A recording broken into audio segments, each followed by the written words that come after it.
నీవు వేయవలసిన ప్రశ్న ఏమిటంటే, నీవు ఎవరవని. నీ గురించి తెలుసుకున్నావంటే అన్ని సమాధానాలు వాటంతటవే లభిస్తాయి.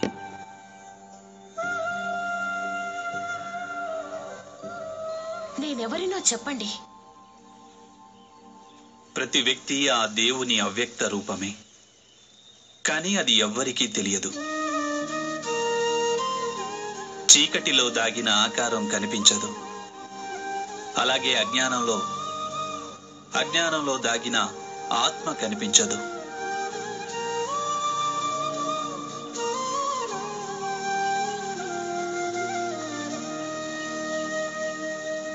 అలా స్వయం గురించి తెలుసుకోలేని వ్యక్తి ఇతరులు తన గురించి తెలుసుకోవాలని కోరుకుంటాడు. ఇతరులు తన గురించి చెప్పాలనుకుంటాడు.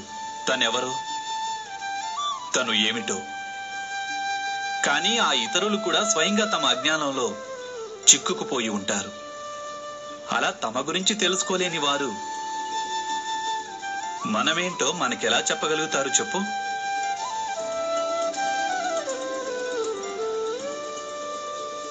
నేనెవరిని అన్నది తెలుసుకునేందుకు నేనేం చేయవలసి ఉంటుంది?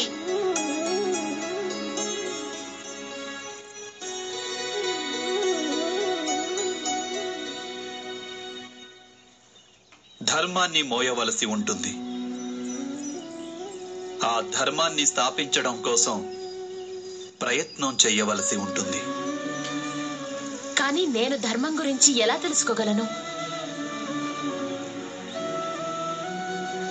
ధర్మం గురించి తెలుసుకునే ముందు ధర్మం యొక్క ఆధారం గురించి తెలుసుకోవలసి ఉంటుంది.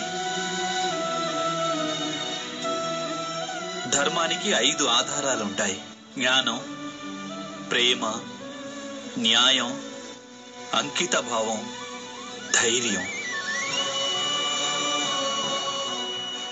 నీవు నన్ను ప్రశ్నించావు కదా ద్రౌపది, నీవు ఏ కారణాన జన్మించావని? నీవు జన్మించింది ఈ 5 ఆధారాలను పొందేందుకే ద్రౌపది.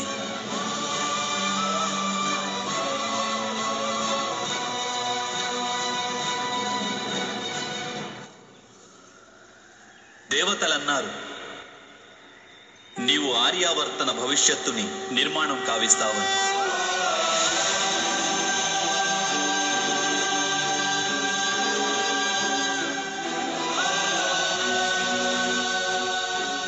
సమస్త లోకాలలో ధర్మస్థాపన కోసం సహాయం చేస్తావని.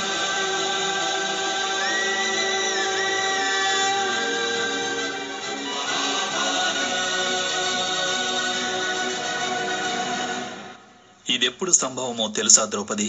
నీవు ఈ 5 ఆధారాలను, అంటే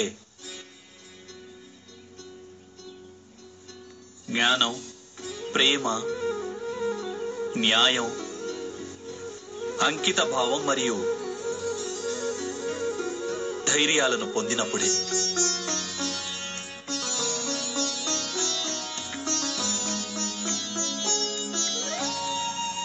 మరిక వెళ్దామా? నిరీక్షిస్తోంది ద్రౌపది.